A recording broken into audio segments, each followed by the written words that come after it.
वो है ही नहीं।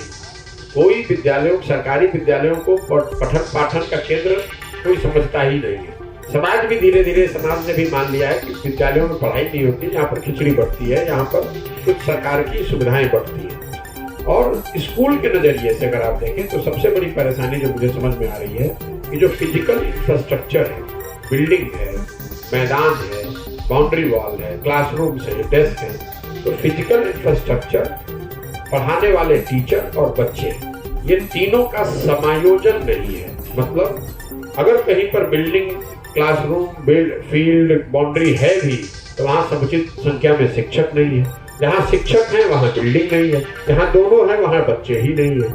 तो इसकी वजह से पढ़ाई की व्यवस्था का बिल्कुल ध्वस्त हो जाना और सरकारी स्कूलों को खिचड़ी बांटने का केंद्र समझ लेना और कॉलेजेस में डिग्री बंटने का, कॉलेज जो है वो डिग्री बंटने के केंद्र हो गए।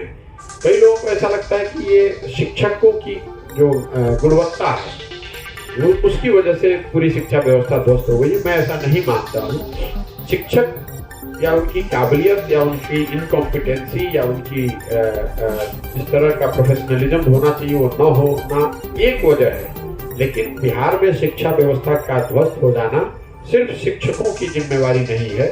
ये बड़े स्तर पर प्रशासन की, शासकों की जो उदासीनता है शिक्षा को लेकर, उसको लेकर कोई सोच नहीं है, ये उसका परिणाम है।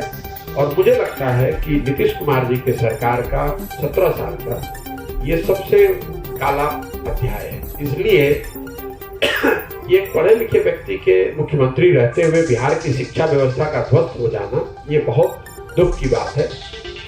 देखिए, अगर सड़क खराब है, कल एक अच्छी सरकार आ जाएगी तो सड़क बन सकती है, लेकिन शिक्षा व्यवस्था के ध्वस्त हो जाने से 17 साल में 2 पीढ़ी, 17 साल और पहले लालू जी का 15 साल, 30 साल में करीब करीब 3 पीढ़ियां स्कूल और कॉलेज से पढ़ के निकल गई।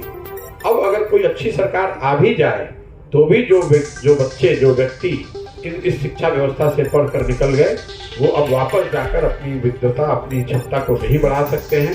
इसीलिए मैं रिपीट कर रहा हूँ, मुख्यमंत्री काल में, नीतीश जी के मुख्यमंत्री काल में शिक्षा व्यवस्था का पूरी तरीके से ध्वस्त हो जाना उनके 17 साल के शासनकाल का सबसे काला अध्याय है।